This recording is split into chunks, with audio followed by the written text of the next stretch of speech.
At the State House, a bill could cost hundreds of thousands of Hoosiers access to Medicaid. That includes some patients who are right in the middle of treatment. Our State House reporter Emily Longnecker is here to tell us about the bill and why one woman now is speaking up for some of the most vulnerable in the state of Indiana. Emily.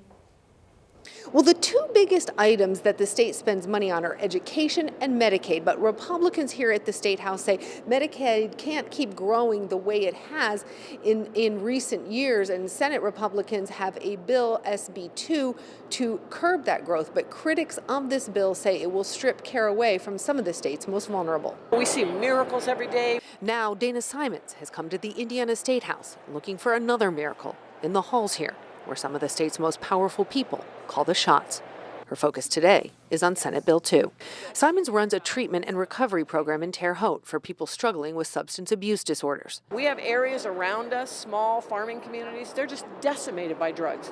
By the time they get to the program Simons runs, it's already been a long road, oftentimes marked by time in prison and relapses. We have people that were taught to cook meth when they were 9. Despite that, Simons says many thrive in recovery. The services they receive are covered by Medicaid's Healthy Indiana plan. Now Simons worries the provisions in Senate Bill 2, particularly capping the Healthy Indiana plan, so only 500,000 Hoosiers can be on it, will mean some of her clients won't get the help they need. That's the one question. What do you mean this cap? Who are the ones you're leaving out?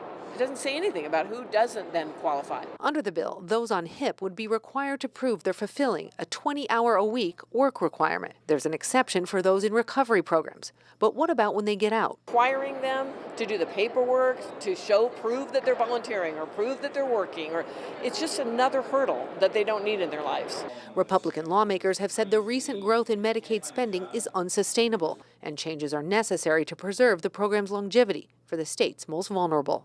When it comes to Simons' clients, they are the most vulnerable. She agrees the state needs to do a better job managing Medicaid's expansion and now proposed retraction. I get it. She's just praying her clients won't be the ones on the receiving end of the cuts. The joy that they have in life, and that's all at risk of going away. And it just makes me so sad. Senate Bill 2 passed out of the Appropriations Committee today along party lines. Democratic State Senator Fatty Cadora says that he plans to offer some amendments to this bill when it goes before the entire Senate, and some of those amendments would deal with some of the concerns that you just heard Ms. Simons express. At the Indiana State House, Emily Longnecker, 13 News.